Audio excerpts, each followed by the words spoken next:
Has actually on the same side.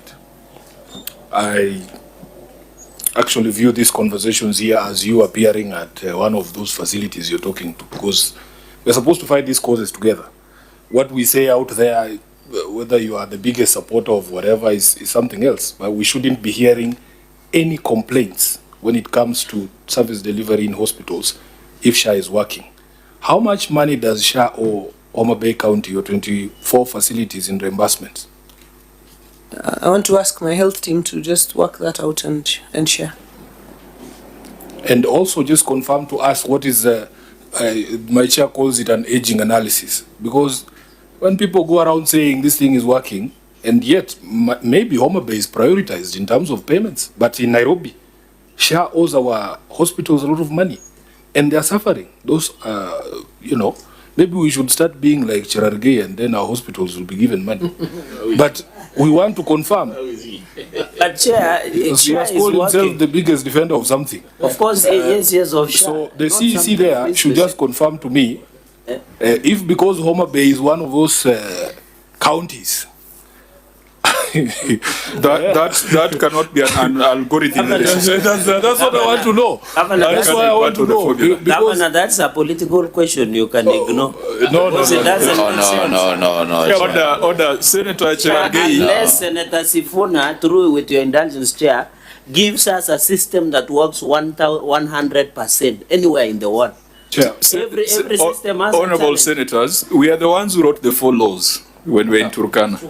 So if it is not working well, it is our responsibility. You can't. It is our responsibility you can't take that responsibility. to revisit them. The argument is if an entity has been blocked because of fraud, if it is blocked, I agree with the argument that the innocent Kenyans must serve. But you also protect the resources that belongs to the people. No, that's okay. Let's allow Senator Sifuna to finish. I don't think when we write laws, we take on the responsibility of implementation, because what we were promised by the current administration is universal free health care.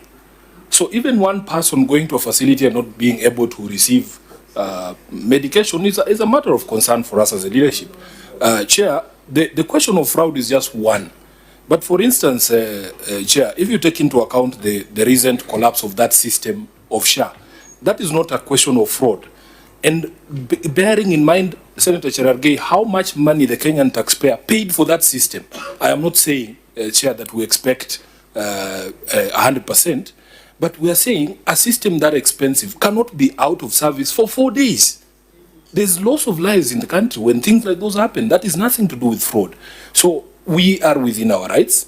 We are within our rights to insist that because of the amount of money that we paid for that system, my healthcare contributions, Chair, when I was elected here, I think they went down, they went up almost 30 times. I pay over 30,000 these days, and we used to pay NHIF a fraction of that.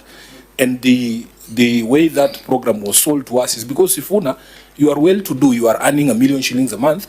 Let's contribute so that the other people who are unable to or don't have an income, the people in the villages in Karachuonyo can be able to do what? Access healthcare.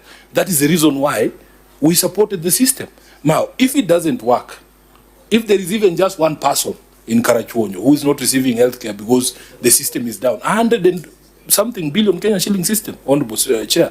So it's not to say that these questions are political, but healthcare is political. No, I think the questions are proper. We had asked about the size of the debt. You have the figures? Maybe you could share? Chairman,